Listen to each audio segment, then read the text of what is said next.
माँ तू सबसे प्यारी है, माँ तू जग में न्यारी है।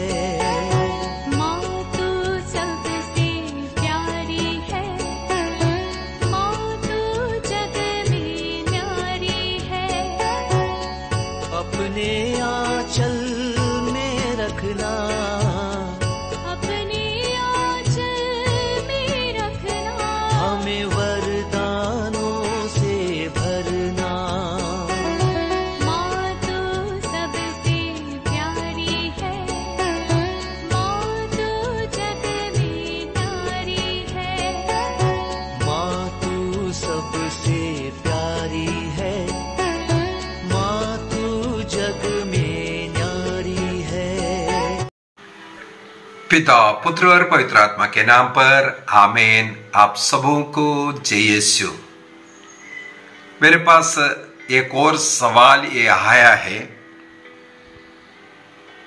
कुछ चर्चेस है, कुछ कैथेड्रल है, कुछ बेसिलिका है।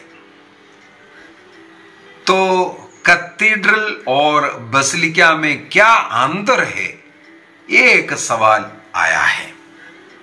बहुत ही सुंदर सवाल है। ऐसे जो भी डाउट लगता है आप पूछ सकते हैं, मैं जरूर कोशिश करूंगा उसका जवाब देने के लिए। हमें मालूम है हमारे कैथोलिक कलीसिया में जो जगह जगह चर्चेस होते हैं, चर्चेस पल्ली, जहां पर जाकर के हम पूजा अर्चना करते हैं, प्रार्थना करते हैं। प्रभु ने चुना हुआ एक जगह है।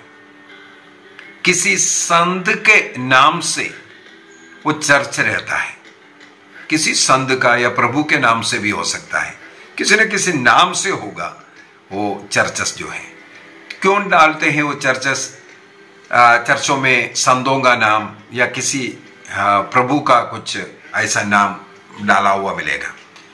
एक ही उद्देश्य है, किसी संत का या ऐसा कुछ विशेष सेक्रेट हार्ट, प्रभु का नाम है ना, सेक्रेट हार्ट के नाम से उस भक्ति वहां ज्यादा की जाती है। उस भक्ति के द्वारा या किसी संत है तो वो स्वर्गीय संत वहां के उस कलीसिया को, उस ग्रुप को मदद करने वाले के रूप में, और वो संत किस प्रकार ईसा मसीह को फॉलो किया था, जीवन जिया, शहीद बना या जीवन जिया था, उसका अनुकरण करते हुए वहां का कलीसिया स्वर्ग की ओर वो यात्रा करे। एक ही उद्देश्य ऐसे है। विशेष एक भक्ति उस नाम से किया जाता है, और उसमें जैसे सेक्रेट हार्ट है तो प्रभु के प्रेम में लीन होकर के जीवन जीने के लिए। सेंट मेरीज चर्च है तो माता मरियम के विशेष मदद मध्यस्थता जो मांग करके माता मरियम के समान जीने वाला एक समुदाय को वहां खड़ा करना। इसी प्रकार उद्देश्य एक ही उद्देश्य है, उस संत का, उस भक्ति का बढ़ावा देते हुए उस स्वर्ग राज्य की यात्रा उनके समान करने के लिए, प्रभु के साथ करने के लिए ये एक मददगार होता है।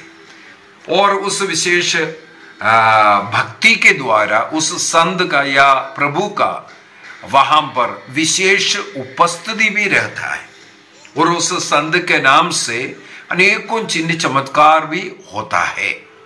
तो मुख्य उद्देश्य जिस संत के नाम से उस समुदाय प्रार्थना ग्रुप है, उस संत से जीवन में कुछ उतार दें और उस संत के समान जीवन जी करके हमें आगे बढ़ने के लिए। उदाहरण के लिए हम बपतिस्मा ग्रहण करते वक्त एक क्रिस्तीय नाम, किसी संत का नाम हम लोग स्वयं धारण करते हैं। किस लिए? हमारे लिए एक स्वर्गीय मध्यस्थ मिल रहा है, और उस मध्यस्थ, उस संत को देकर के संत किस प्रकार जीवन जिया था उस प्रकार हमें भी जीवन जीना है। यही उद्देश्य से ऐसा नाम डाल दिया जाता है, उसको बोलते हैं चर्च। अभी हर धर्म प्रांत में हम लोगों को एक कैथेड्रल मिलता है, हर धर्म प्रांत में एक कैथेड्रल मिलता है। जब पोप के द्वारा एक बिशप को नियुक्त करता है, उस बिशप को किसी न किसी धर्म प्रांत प्लेस के लिए नियुक्ति होता है। किसी न किसी जगह पर अगर उनके लिए एक धर्म प्रांत मिला है, उस धर्म प्रांत के नाम से उस बिशप का नियुक्ति होता है और उस बिशप के लिए उनका वो अधिकार, हम लोग बोलेंगे उनका वो जो चेयर, सिंहासन जो मिला हुआ है, जो अधिकार जो बैठ करके, जहां बैठ करके उनको उस जगह का शासन करना है, उस जगह, उस पल्ली जहां पर उनके लिए वो कुर्सी डाला हुआ है, वो चेयर डाला हुआ है या वो सीट जहां है, उस पल्ली का नाम है कैथेड्रल। इसका मतलब एक धर्म प्रांत में सबसे महत्वपूर्ण या एक अधिकार प्राप्त कलीसिया, चर्च है, जहां पर वहां का लोकल बिशप का सीट है। इसलिए वो अधिकार प्राप्त जगह है, उसको कैथेड्रल कहते हैं। कैसे नाम आया कैथेड्रल? उस सीट को लातीनी भाषा में कैथेड्रा कहते हैं। उस कैथेड्रा से कैथेड्रल नाम आया है, कैथेड्रल। इसका मतलब हर धर्म प्रांत में एक कैथेड्रल चर्च होता है। हम ये भी बोल सकता है उस धर्म प्रांत का अन्य सभी चर्चों में सबसे ज्यादा अधिकार प्राप्त जगह और सबसे बड़ा या अच्छा और साथ ही साथ एक अधिकार प्राप्त कलीसिया है, वो जो कैथेड्रल जिसे कहते हैं, क्योंकि वहां का बिशप का सीट वहां पर है। हमें मिलेगा इस चर्च में एक विशेष चेयर, कुर्सी रखा हुआ मिलेगा, उसमें केवल बिशप बैठते हैं। जब कभी बिशप वहां आते हैं, वो बिशप बैठते हैं और ऑर्डिनेशन वगैरह भी होते हैं, तो उसी चेयर को वहां पर डालेगा, उसी में बैठ करके वो ये कार्य करता है। तो उस चर्च का नाम है कैथेड्रल। दूसरा ये सवाल था बेसिलिका क्या है? बेसिलिका को कैथेड्रल जैसे वो विशेष जो अधिकार नहीं है। किसी भी चर्च को बेसिलिका घोषित करने के लिए कुछ बातें होना जरूरी है। ऐतिहासिक रूप में, हिस्टोरिकली, उसमें उस जगह का, उस चर्च को कोई इंपॉर्टेंस होना चाहिए। उदाहरण के लिए मान लो संत थॉमस ने जिस चर्च की स्थापना किया है, बनाया है, वो आज है, तो वहां पर लोग जाएगा, ऐसा आर्कियोलॉजी के लिए भी उसको थोड़ा महत्व दिया जाता है और हो सकता है वहां जाकर के संत थॉमस के नाम से चिन्ह चमत्कार भी हो रहा है। बहुत ज्यादा लोग उस जगह देखने के लिए विजिट कर रहा हो। ऐसे चर्च को अगर कोई महत्व दे करके रखना है, वहां का धर्माध्यक्ष को ऐसा मालूम पड़ता है इसको बेसिलिका घोषित करना है, तो सबसे पहले इसको होली सी से अर्थात रोम से अनुमति प्राप्त करना जरूरी है। किसी भी चर्च को बेसिलिका घोषित करना है तो रोम से, होली सी से जो है अनुमति की जरूरत है। तो लोकल बिशप और अनुमति मांगेगा, उनको मिलता है तो उसको, उस चर्च को बेसिलिका घोषित कर सकते हैं। दो प्रकार का बेसिलिका होते हैं, दो प्रकार का बेसिलिका, दो टाइप्स, दो कैटेगरी हम बोल सकते हैं। नंबर फर्स्ट, मेजर बेसिलिकास और माइनर बेसिलिकास। अब तक 4 मेजर बेसिलिका है जो रोम में है, उनके अलावा कोई मेजर बेसिलिकास नहीं होता है। रोम में जो 4 मेजर बेसिलिका ये है, सेंट पीटर्स, सेंट जॉन लैट्रन और सेंट मेरीज मेजर बेसिलिका और सेंट पॉल जो आउटसाइड द वॉल्स जो है बेसिलिका है। ये जो 4 जो रोम में है, यही मेजर बेसिलिका के नाम से माना जाता है। ये पोप के द्वारा ही इसको बेसिलिका घोषित किया है। और माइनर बेसिलिका दुनिया के कई जगहों पर, अनेकों जगहों पर होता है। हमारे भारत देश में भी अनेकों माइनर बेसिलिकास है। मेरे विचार में अधिकतर स्टेटों में या अधिकतर डायसिस में भी इस प्रकार का माइनर बेसिलिकास हो सकता है। ये मैंने जैसे बोला है, हिस्टोरिकली इतिहास के रूप में कोई विशेषता उसमें होना जरूरी है। दूसरा, आर्कियोलॉजी के लिए उसका जो बनावट हो या पुराना है, इस प्रकार कुछ हो।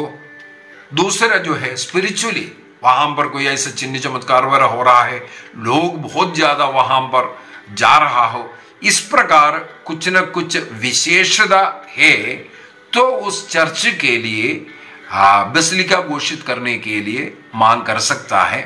और होली सी से, रोम से जब अनुमति मिल जाता है, लोकल बिशप उसको बेसिलिका घोषित करते हैं और वहां पर जाकर के विशेष प्रार्थनाएं करते हैं। उस जगह विशेष रूप से कई बार ये भी घोषणा करते हैं जो दंड भोजन के जगह के रूप में भी उस जगह को घोषित करते हैं, ताकि लोग अधिक से अधिक लोग उस इम्पोर्टेंट बेसिलिका में जाए। अभी बेसिलिका कैथेड्रल नहीं होना जरूरी नहीं है। बेसिलिका कैथेड्रल होना कोई जरूरी नहीं है। हाँ, कैथेड्रल बेसिलिका हो सकता है, कैथेड्रल बेसिलिका हो सकता है अगर उस कैथेड्रल में, कैथेड्रल का मैंने बोला है एक अधिकार है, वहां बिशप का अधिकार का सीट वहां होने के कारण, कैथेड्रा होने के कारण उस पल्ली को कैथेड्रल कहते हैं।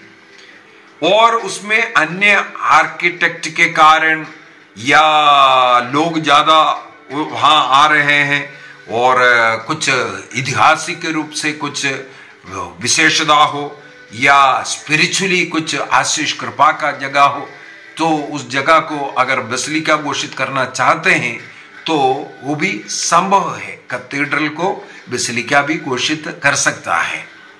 इसका मतलब हर एक कैथेड्रल ना बेसिलिका है, ना हर बेसिलिका कैथेड्रल है। जिस कैथेड्रल को बेसिलिका घोषित करना है उसके लिए विशेष ये बातें होना जरूरी है। कैथेड्रल इसलिए है वो बिशप का चर्च होने के कारण, बिशप का जो सीट वहां रहने के कारण। और हर कैथेड्रल में कैथेड्रा अर्थात बिशप का चेयर अनिवार्य है, लेकिन बेसिलिका में यह जरूरी नहीं है। बेसिलिका में ये जरूरी नहीं है। अपने आप जो बेसिलिका बन गया है वो अन्य विशेषता के कारण बना है। कैथेड्रल इसलिए बन रहा है बिशप के सीट के कारण। अभी संत पापा पोप है, पोप का नाम से कोई कैथेड्रल नहीं होता है, लेकिन हमें मालूम है पोप एक टाइटल है, पोप पूर्णतः एक बिशप है। बिशप के लिए एक कैथेड्रल होता है, वो रोम का बिशप है। हमारा जो संत पापा कोई भी बनता है वो रोम का बिशप है, सबसे पहले वो रोम का बिशप है, इसलिए उनके लिए एक कैथेड्रल होता है रोम के बिशप के लिए। वो आजकल चलता है arch basilica of Saint John Lateran. Saint John Lateran जो चर्च है वो आर्च बेसिलिका है, मेजर बेसिलिका भी है, प्लस वो कैथेड्रल भी है। और हमें मालूम है कोई भी ऐसा जुबली वर्ष वगैरह में जो पोप के द्वारा जो दरवाजा खोलता और बंद करता हुआ, ये सब इसी में है, ये जो लैट्रन।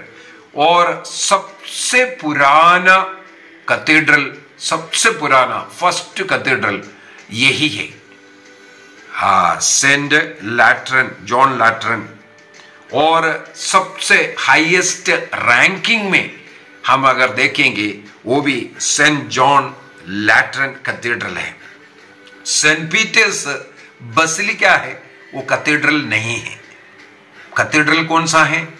कैथेड्रल है सेंट जॉन लैट्रन जो है, वो बेसिलिका भी है वो कैथेड्रल भी है। मेरे विचार में कैथेड्रल क्या है, बेसिलिका क्या है और नॉर्मल चर्चेस क्या है, ये आपको समझ में आया होगा।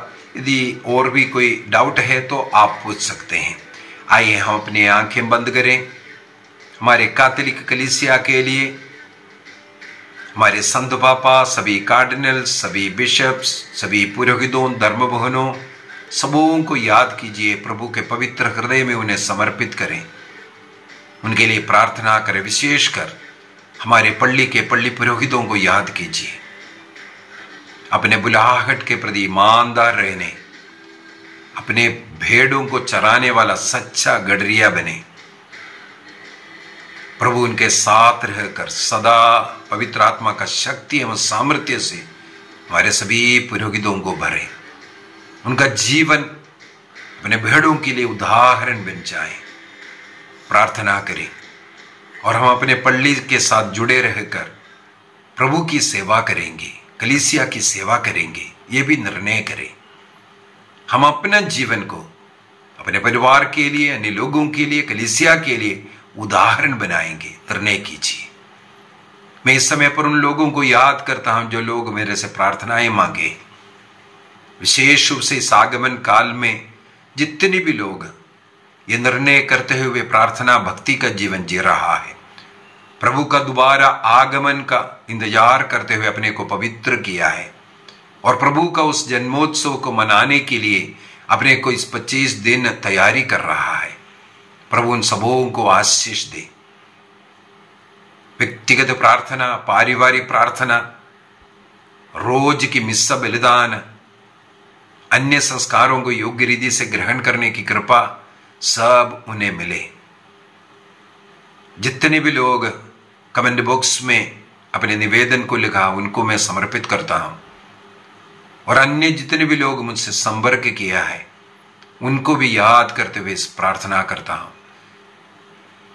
प्रभु सभी बच्चों को पढ़ने का बुद्धि और ज्ञान दे, बेरोजगारों को रोजगारी दे, विवाह में जो भी बाधाएं वो दूर हो जाएं, निसंतानों को संतान मिले, रोगियों को चंगाई मिले, नशे से मुक्ति मिले, हर एक परिवार में प्रेम, आनंद, शांति हो। बच्चे अपने माता पिता का कहना मानने वाला बन जाए, चाहे कितना भी बड़ा उम्र का हुआ हो, माता पिता का कहना मानकर उन्हें प्रेम करने वाला, उनकी सेवा करने वाला बन जाए। इस प्रकार ईश्वर तथा मनुष्यों के अनुग्रह में सभी बच्चे बढ़ जाएं, सबों को कृपा आशीष मिले। पिता, पुत्र और पवित्र आत्मा के नाम पर आमीन। आप सबों को जय यीशु।